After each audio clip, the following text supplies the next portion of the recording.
はいどうもサンチェス下田でございます。岡見の高木です。はい、今日は何でしょう。今日はですね、日本酒のアプリ酒の輪さんで調べた日本酒ランキングトップ20、2021年2月バージョン。なるほどね、ランキングなんでちょっと今日ねテンション上げて、そうですね、今日は元気にいきましょう、はい、頑張っていきましょう。はい、ところでなんですけど、酒の輪さんって何ですか？酒の輪さんってね、アプリなんですよ。こういうね大人っぽい、ね、デザインにはなってますけど、なんかこう投稿するとかでお酒の写真を送ったりして、こうやって投稿するわけですね。でお酒のことがわーっとなってて、そのランキングとか見れたり、タイムラインでいろんなお酒のニュースが出たりという、日本酒専用のアプリですね。お酒の投稿に限った SNS 的な感じですか？そうだね。なんか酒屋さんが作ったレビューじゃなくて、飲んだ人のレビューがあるんで、結構いいですね、すごく重宝はしてますね。はい。なるほど、はい、じゃあランキングいきますか。いきましょう。じゃあ今日も20位から1位までいきます。まずは20位です。20位、はい。口説き上手。おお、なるほど。山形の亀井酒造さんです。前回はでも酒タイムスさんのもなんか20位ぐらいだったよね。そうですね。なるほどですね。20位。今回も口説き上手ジュニアじゃなくて、ジュニアがないバージョンなんですね。でも倉本さんでなんか切ってるっぽいよね、ここはね。口説き上手さんっていうのはレギュラーの口説き上手とその息子さんが蔵に戻られて開発された口説き上手ジュニアっていうね、銘柄があって、やっぱりジュニアの方が割と今のこういろんな新しい作り方とかにチャレンジされてるようなこのお酒の結構ラインナップが多かったりしますね。綺麗でフルーティーなお酒が多いかなという印象がいたします。続いて19位、陸奥八仙ね、青森県の八戸酒造ね。陸奥八仙さんも結構大手の蔵元さんではありますよね。そうですね。陸奥八仙さんはやっぱりその綺麗な味わいですっきりさっぱり系のお酒を軸としながら、結構その蔵の若手の方が作ったシリーズだったりとか、伝統的なそのお酒作りもしながら、やっぱり新しい未来に向けての若手の蔵元さんに作りを任したりとかですね。若手の4人の方がそれぞれ1本ずつ、あれ良かったよね。あれ良かったです。はい。やっぱその蔵元さんの味わいとは結構違って、なんか今のトレンドの味わいを追っかけてみたりとか、作りを追っかけてみたりねというお酒が出てくるような蔵元さんですね。陸奥八仙さんは本当有名な倉本さんでございます。続いて18位です。ひろき。福島県のひろき酒造本店さんです。なるほど、18位にひろきなんですね。14代と比べて、もうかつて僕がそれこそ横浜で立ち飲みをやってた時に、今は肉音でちょっとね個性の強いお酒だったりとかをバリバリやってるわけですが、やっぱ昔角打ち屋さん、立ち飲み屋さんをやってた時はフルーティーのお酒全盛期だったもので、やっぱりそれを代表するお酒っていうのが14代とひろき、2大巨頭だったんですよね。でよほども手に入りづらいお酒だったんですけど、最近やっぱひろきさんってちょっと、もちろんこれもレアなお酒なんで、売ってないは売ってないんですけど、そうですね。なるほど、18位ですね。続いて17位です。キット。和歌山県の平和酒造さんですね。大きい蔵元さんでありますし、これもキットさんもいろんなタイプのお酒を作られてて、やっぱり作る酒の量も多いので、当然やっぱ綺麗な味わいなものだったりですよ。からあがらのシリーズってありました。やっぱ自社の田んぼで作った低精白のお酒とかやっぱ缶つけたらすごく美味しかったよね。なるほど。キットありますかもよく言われます。もうやっぱ有名な蔵元さんですからね。なるほど、キットが17位と。続いて16位は雪の坊社。秋田県の菜屋酒造店さんです。菜屋酒造店さんね。これ漢字がめちゃめちゃ難しいね。これ雪の坊社っていうのもなかなか読みづらいし、なんかちょっとトラップがいっぱいあるね。緊張しながら読みましたね。これもね、秋田のね有名な蔵元さんですよね。なんか荒松さんとかとよく一緒に名前が出てくるタイプの蔵元さんですね。でここの蔵元さんも割と季節的になんか冬場によく濁りのお酒とかはなんか肉音でもよく使ったりはしてるかなという気がしますね。そうですね。綺麗な甘みがありつつも、割と後味は綺麗ですっきりさっぱりと。そうですね。いう倉本さんでございます。はい、じゃあ続いて15位です。15位、はい。黒龍。福井県の黒龍酒造さんです。なるほど、黒龍さんがここに来るわけですね。ここに来るんですね。黒龍さんはね、もうめちゃめちゃ有名な倉本さんですしね。はい。福井県を代表とする、北陸地方を代表とする倉本さんでございます。で、缶酒の専用のものもあったりとか、もちろん綺麗なお酒だったりとか、あとはその本醸造とかね、しっくりとくるものだったりとか、本当にいろんな幅広いラインナップをされていて、酒器とかもね、一部オリジナルなものを作ったりしているので、日本酒の文化形成っていう意味では、欠かせない倉本さんでしょうね。はい、有名なんで結構いろんなところで手に入るは手に入るようにはなりましたが、続いて14位です。順位、はい。赤部。岩手県赤部酒造です。だからやっぱ若手の倉本さんでございまして、綺麗な味わいっていうところがまずすごく言えるかなと。で、僕らがニコンでもよく使いますけども、やっぱ前半戦のに登場するペアリングとしてね、登場するようなイメージが結構強いかなと。あと今すごく注目されている若手の倉本さんですよね。はい、これからもっとランキング伸びそうな蔵ですね。確かに伸びそう。はい、続いて13位です。13位。千金。栃木県の千金酒造さんです。13位に入りましたね。ここね、なるほど。千金さんは荒松さんと同じで、僕らが肉音特に僕がね、肉音を始めて日本酒をこうペアリングの軸にしようと思った時に、やっぱり千金さん、酒屋さんに勧められて、やっぱりもともとソムリエさんの作るお酒なんで、ペアリングに非常に向いていると。で、酸味があったり、すごく甘みがあったり、キレが良かったり、あとはそのワインのような作り方をしていたり、っていう意味で自然派の倉本さんという中でいくと、やっぱりすごく使いやすいお酒ですよね。だから肉音のラインナップの中ではほぼほぼ定番っていう感じですね。日本酒の中で肉音の日本酒の中ではもう同定番ですね。そうですね。はい、では続いて12位です。12位、はい。花火。埼玉県の南洋醸造さんです。花火さんはね、すごくフルーティー、もうとにかくミスターフルーティー。やっぱりなんか日本酒のその香りって、だんだん穏やかになってるんですよ。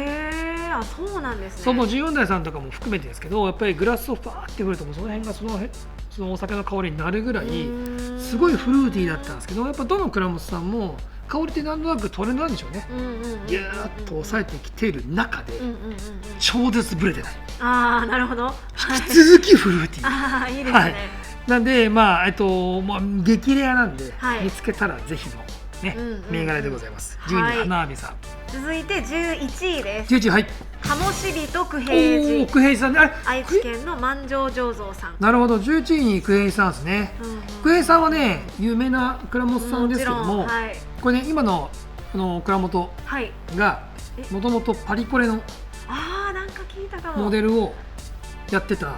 地元に帰って酒蔵さんを継いだと。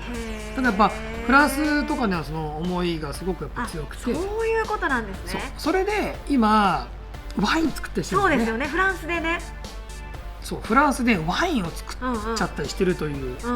でしかももともと九平寺自体もフランスのね、星付きのレストランとかにも採用されてたりするんで、割と早めから海外にも出てった倉本さんですね。ここはやっぱ大吟醸をベースに作ってるんで、フルーティーなんだけど、すごく食事には合いやすい綺麗なお酒っていうイメージが、ドライさもありますよね。そう結構スッと入ってくるで、キレも良いですね。はい。では続いて10位です。10位来ましたね。はい。鍋島。なるほど、鍋島。佐賀県の福千代酒造さんです。鍋島が10位と。10位。はい。佐賀県を代表する倉本さんですね、鍋島さんね。鍋島さんも取り扱いの酒屋さんが少ないことから、割と鍋島はレアですね。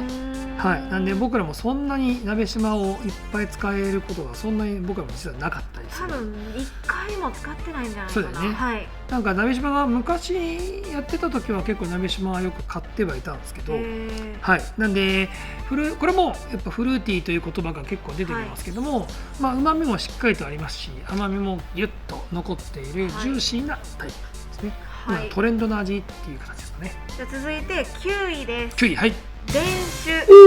青森県の西田酒造店さんです。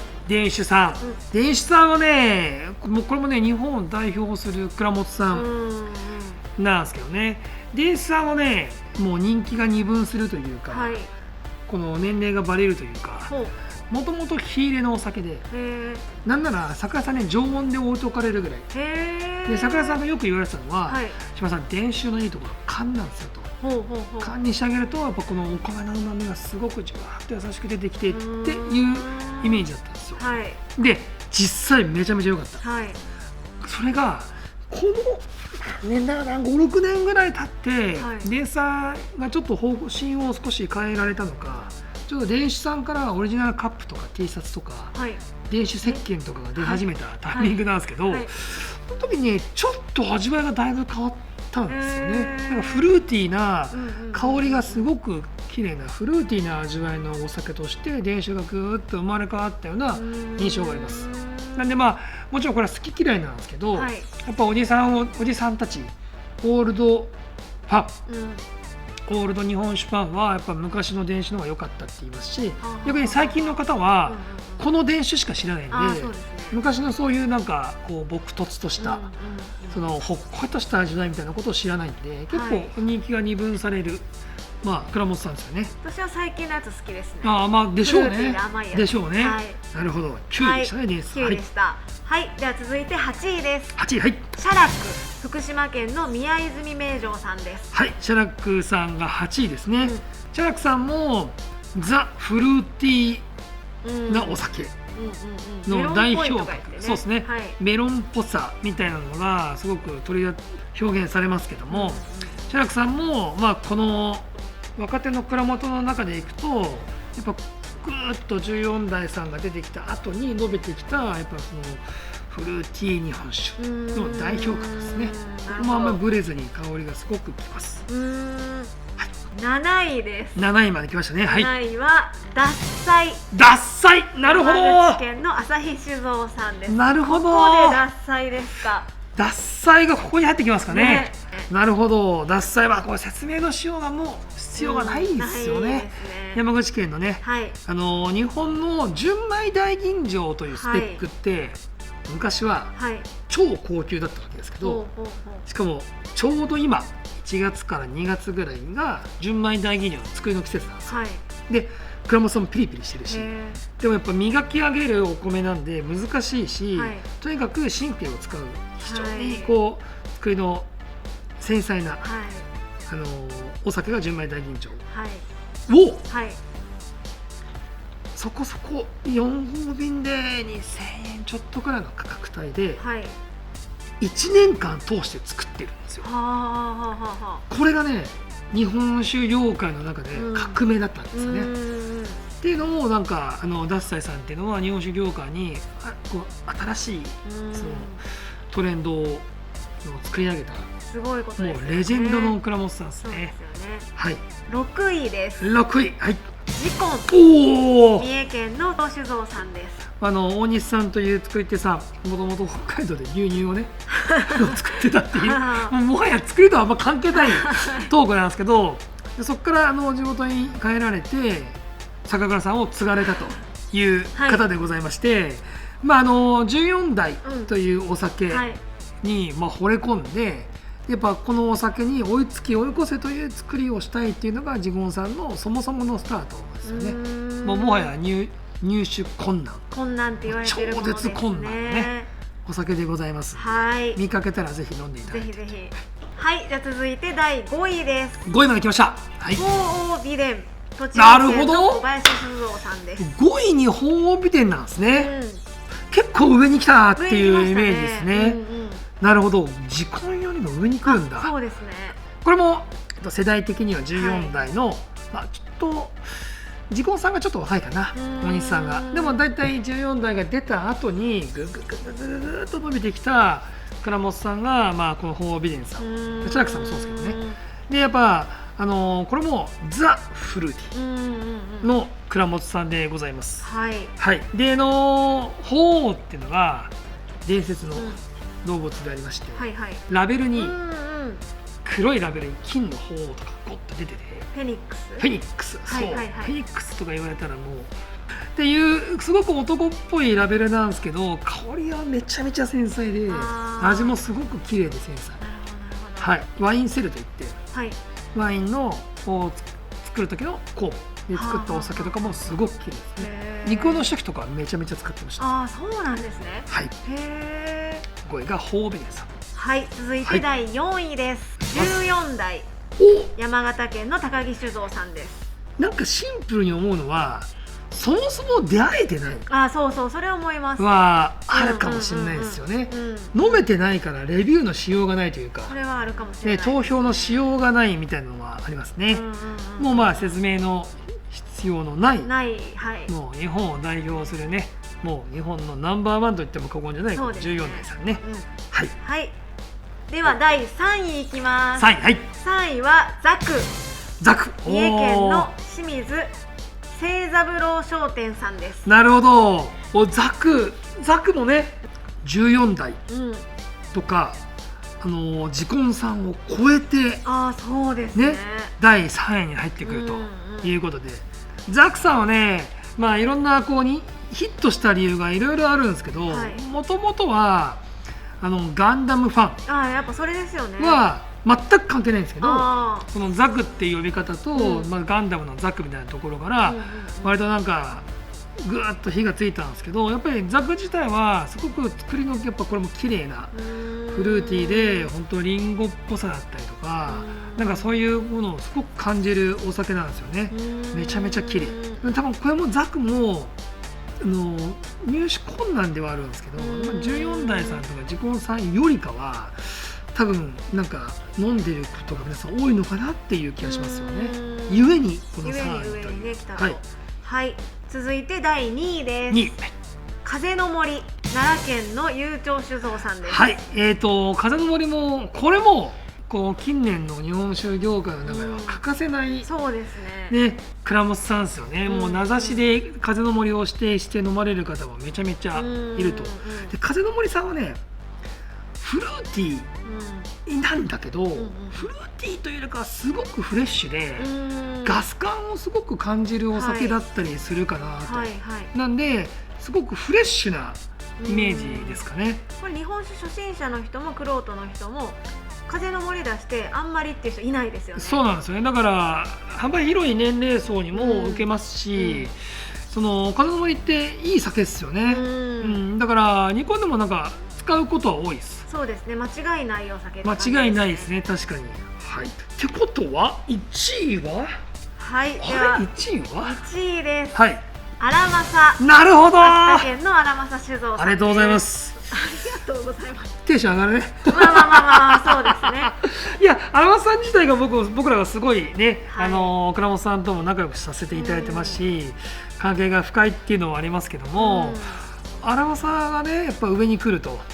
やっぱり人気なんですね。ということでね、なるほどですね。まあ本当飲みやすいものからかなりマニアックなものまで、荒政さんっていうのは幅広いラインナップですので、やっぱり飲みやすさナンバー6、ね、マニアックなものは例えばそのカラーズシリーズ、いろんなカラーのラベルのシリーズだったりとか、ラボシリーズっていうこう動物がねこう書いてあるシリーズだったりと、もう荒政さん、ね、酒造りも上手だし、やっぱ社長の佐藤祐介さんのこうメディアの出方だったり、そのストーリーの作り方がとにかくね、美しいなっていうところはありますよね。あとね、パッケージもすごく秀逸。これもね、これも女子にはなんとでも嫌いじゃないよね、荒松さんの付録シリーズ。独特な世界観ですか？そうですね、独特な世界観じゃなくて、付録シリーズ。付録シリーズは大好きです。そう、なんかね、その頒布会って言われるものだったりとか、いろんなそういう記念系のものには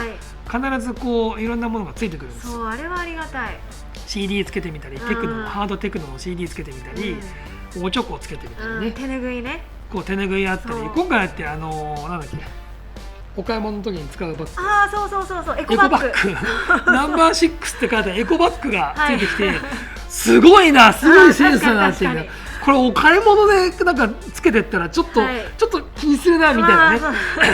そう、あとは必ずステッカーとかね、なんかつけてくれたりするんで、やっぱりこう PC に貼ったりとか携帯に貼ってる方も多いかと思います。はい、1位がアラマスさんという方でございました。はい、はい、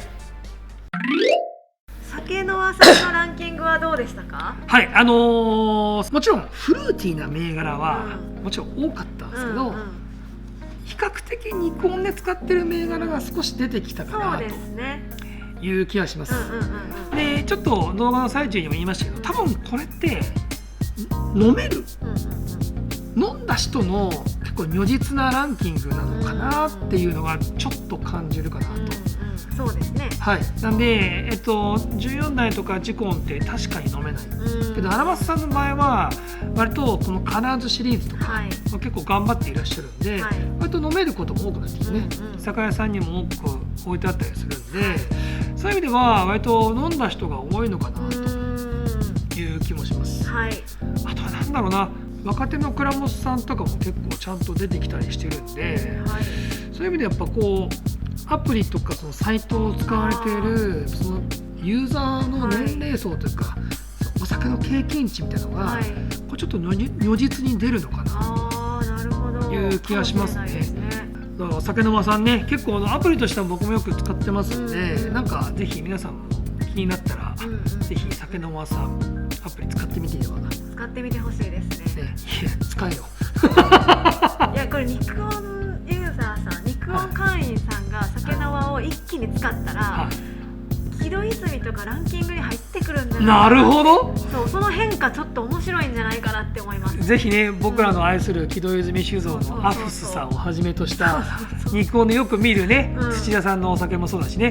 あともうこれこんな入れちゃったら、ほらこれお酒今日出すつもりなかったけど、これはいミートラバーゾーンにね、土田酒造さんね、これねちょっとぜひ皆さん投稿してください。酒の使ってね。ニクオン会員さんがもう一気にわーって土田酒造さんと木戸泉さんを上げた場合、ランキングに入ってくるのか。そうですね。なんかまあいろんなこう日本酒ファンの中でいろんな推し蔵っていうのはやっぱあって、それをこうなんか応援していく、投稿していくみたいな喜びもね、なんかあったりするんで、ちょっと面白そうですね。そういう意味ではこのランキングちょっと調べてみてちょっと良かったね。そうですね。ちょっとこういうランキングの中にその自分の推し蔵をちょっと入れたいなみたいな方ね、いらっしゃったらぜひちょっと投稿してみていただければという形でございます。はい。はい、というわけでじゃあおかみもね、その酒の間さん使ってみるということなので、ぜひちょっと皆さんでダウンロードして使ってみてください。はい。というわけで今日はですね、日本酒アプリ酒の間さんの、2021年1月のランキングをちょっとレビューした動画でございました。この動画面白いなと思った方はぜひグッドボタン並びに、チャンネル登録をぜひ皆さんよろしくお願いいたします。それではまた次回の動画でお会いしましょう。バイバイ。